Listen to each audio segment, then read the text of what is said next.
Baktığımdan kara, hasret ölümden acı.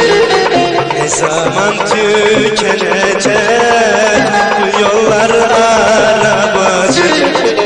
Gurbet baktığımdan kara, hasret ölümden acı. Ne zaman tükenecek bu yollar arabacı. Atlar kızı sürtüyor, köye pek geç varmasın.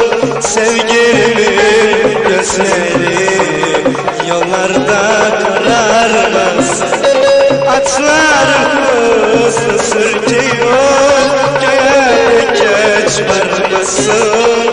Sevgilimin gözleri yollarda kararmasın.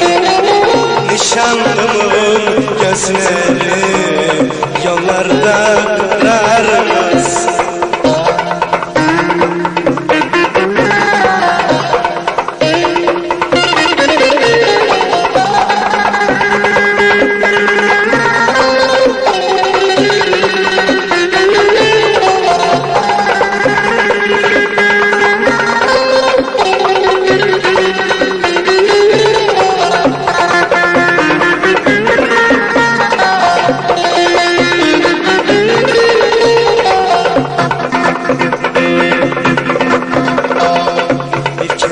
Görse gözüm gün aydın,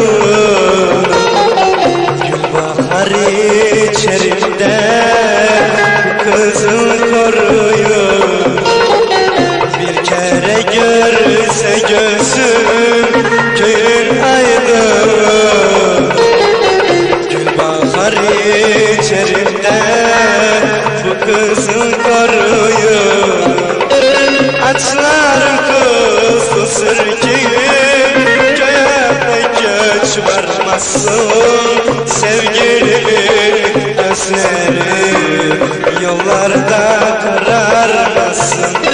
Hızlı sürkü atlarım, köye pek geç varmasın. Sevgilimin gözleri yollarda kararmasın.